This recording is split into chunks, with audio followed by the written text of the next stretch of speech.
From our studios in the heart of Silicon Valley, Palo Alto, California, this is a CUBE Conversation. Hi, welcome to another Wikibon digital community event, this one sponsored by BMC Software. Every organization faces the challenge of how to do service management and operations management better. The ideal is to start bringing them together, but traditionally they've been undertaken by different groups, often utilizing different tools. And that's what we're going to talk about today in today's digital community event. What can we do to improve our digital business operations, competitiveness, and customer experience by doing a better job of bringing together those core resources that handle service management and operations management activities. As with all digital community events, this one's going to feature some upfront conversations with a number of thought leaders in this crucial space.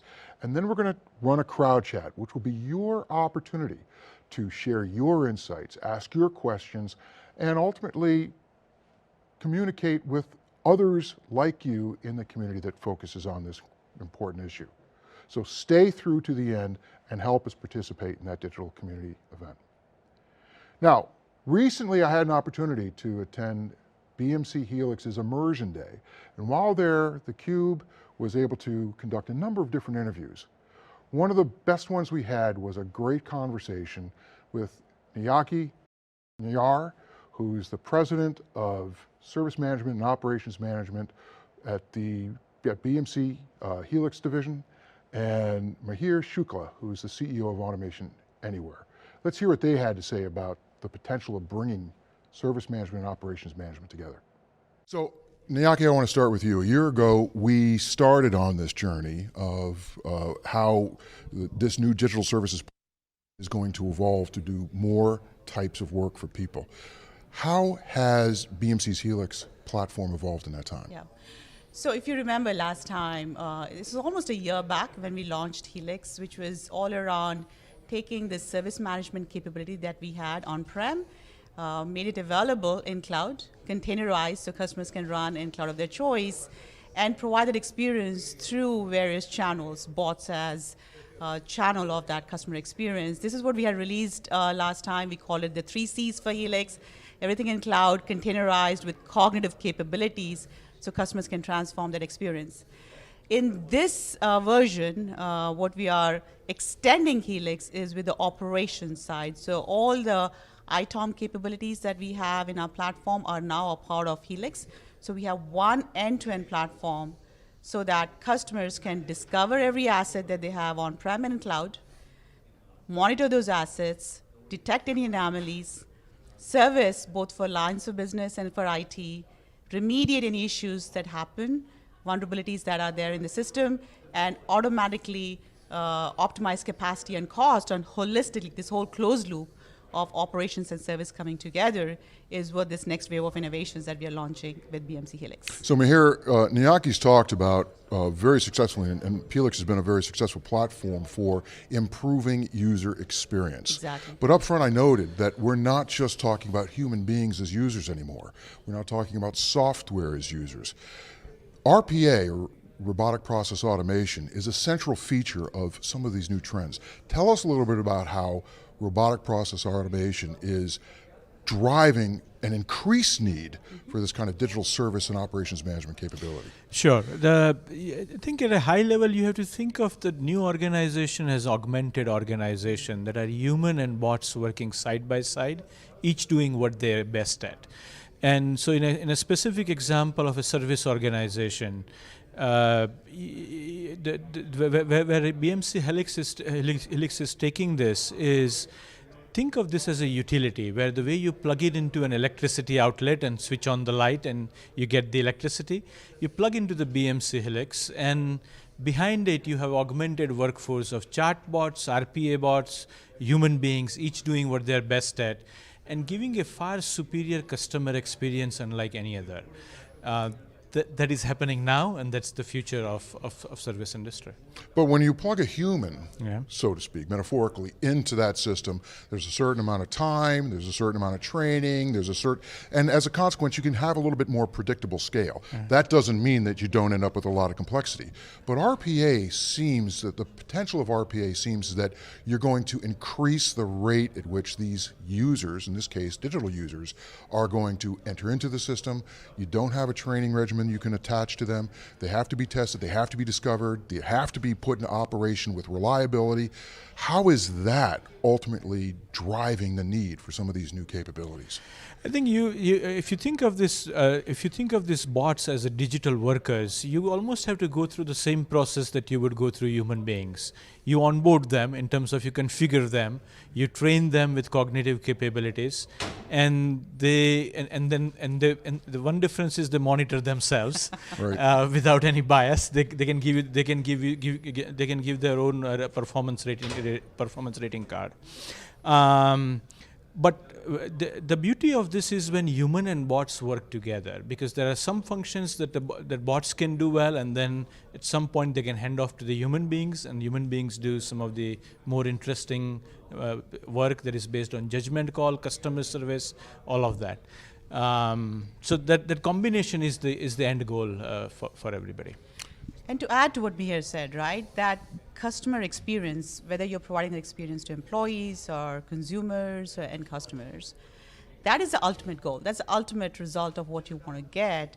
And the speed at which you provide that experience, the accuracy at which you provide the experience, and the cost at which you provide that experience becomes a competitive differentiation, which is where all this automation, this augmentation that we are doing with humans and bots is what enables us to do that, right? For all large enterprise customers, major service organizations trying to transform into that future world.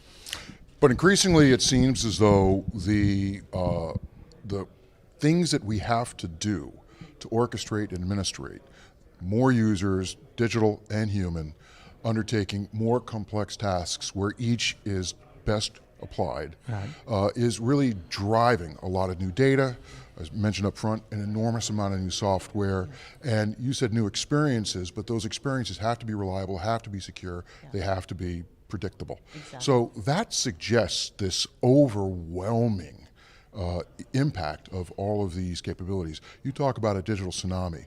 What are some of the key things that you think enterprises are going to have to do to start engaging that? Yeah, I mean, whether we call it fourth industrial revolution, whether we call it digital transformation, I think what we all are experiencing is this tsunami, tech tsunami, right? Tsunami of clouds, where you have proliferation of clouds, private clouds, hybrid clouds, managed clouds, tsunami of devices, not just the mobile devices, but also as everything around us is getting connected, IoT devices.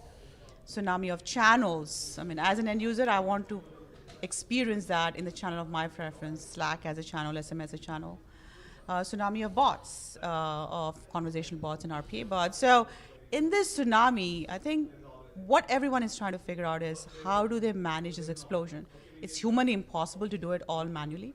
You have to augment it with, of course, intelligence, AI, ML, but then, of course, bots become a big part of that augmentation to orchestrate all of that back-to-back processes. I would say that this is no longer nice to have. Yes. Because if you look at from our consumer's perspective, last 20 years of digital technologies from Amazons and Googles of the world, Netflix and others, they have created this mindset of instant customer gratification. And we have all been trained for it. So what was acceptable 5 years ago is no longer acceptable in our own lives. Exactly. Right?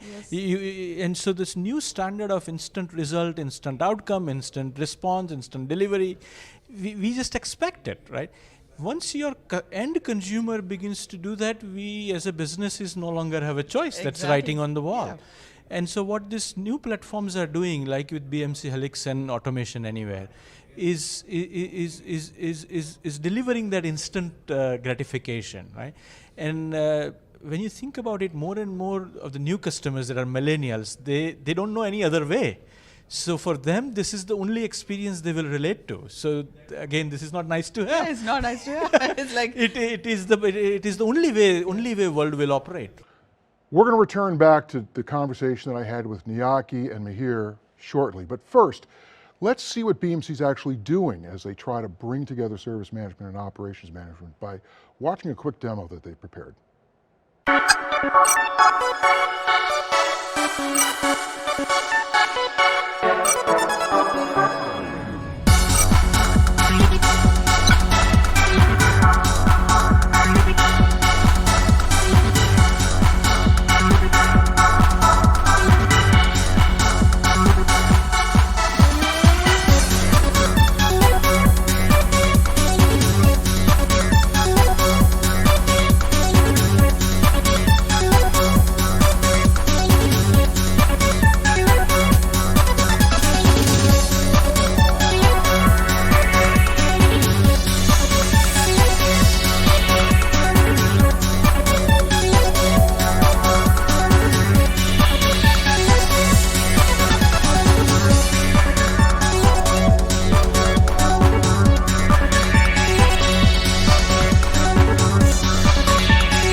Great demonstration of how these technologies are coming together in a real world sense. Now let's hear more of the conversation I had with Nyaki and Mihir about bringing together service management and operations management, but specifically focusing on how this class of technology is going to be extended and made even more powerful for business as they think about not just IT, but other classes of automation. Let's hear what they had to say. So if you look at large organizations, they have vast amount of applications, sometimes 400, 800, few thousand. And what we have been doing historically is using people as a human bridges between these applications. And we have operated that way for too long, and that's the world today. So humans are the interface. Humans are the bridges between applications, right. and often called as a swirl chair operations. That's an easiest way to describe it. So what Automation Anywhere does is it offers this technology platform, robotic process automation, AI and analytics platform, that integrates all of it together into a seamless automation bot that can go across. And with AI, it can make intelligent choices.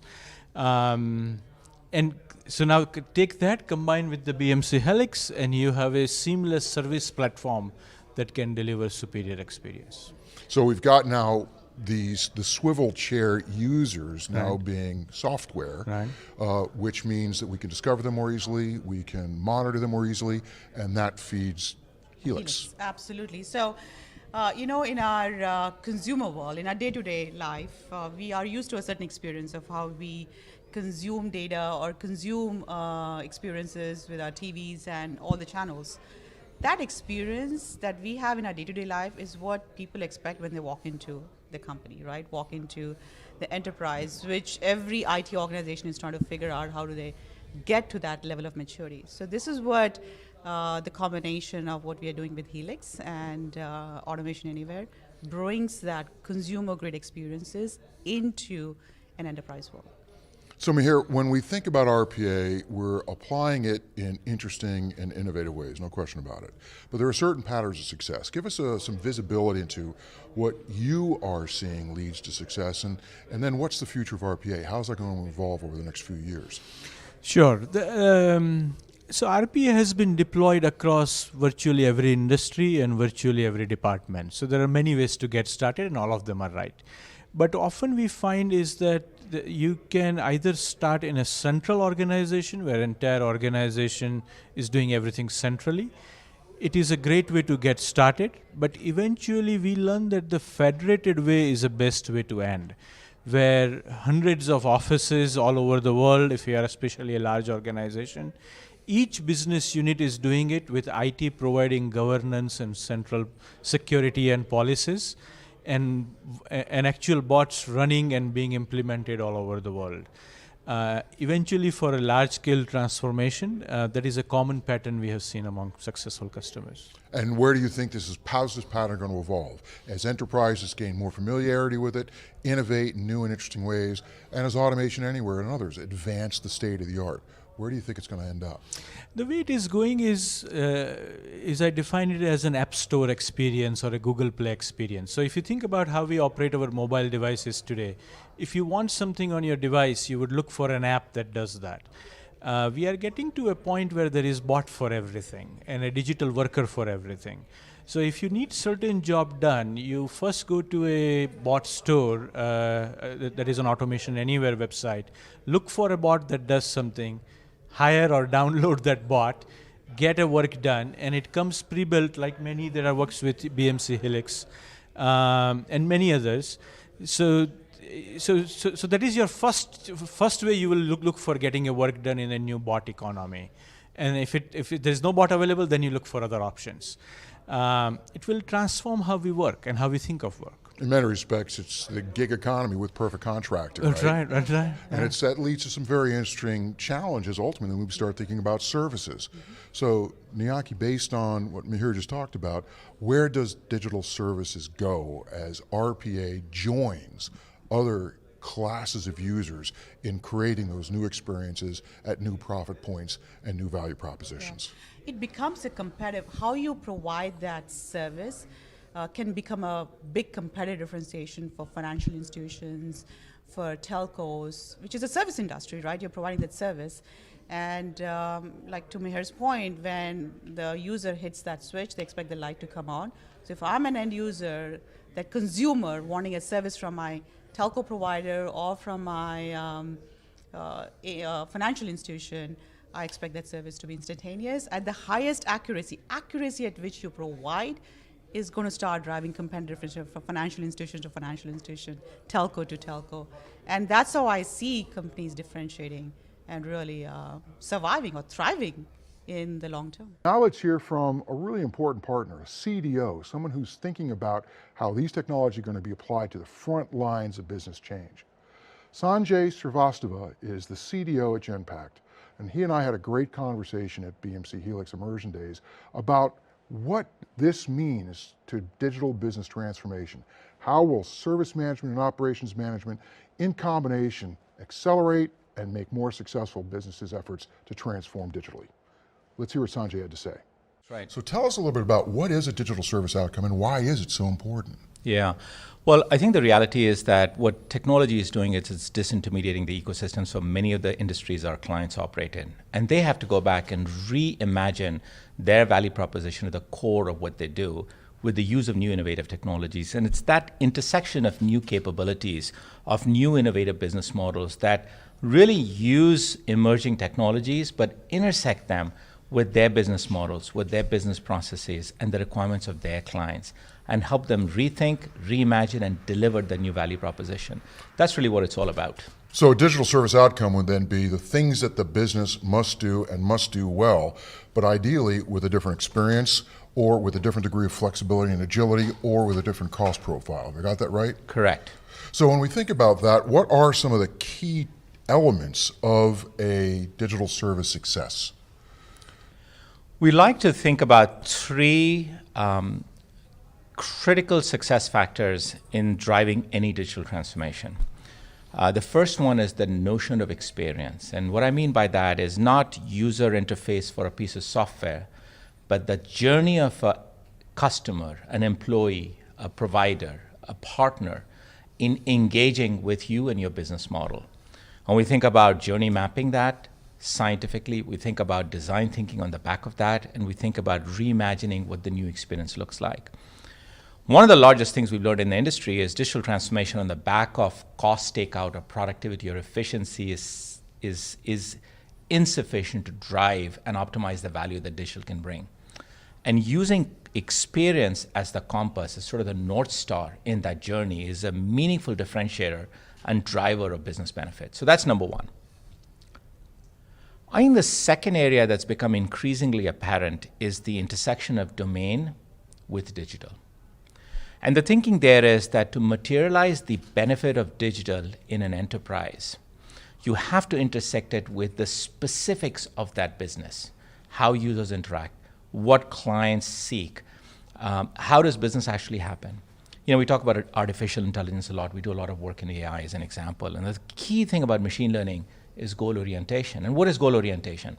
It's about understanding the specifics of the environment so you can actually orient the goal of the machine learning algorithm to deliver high accuracy results.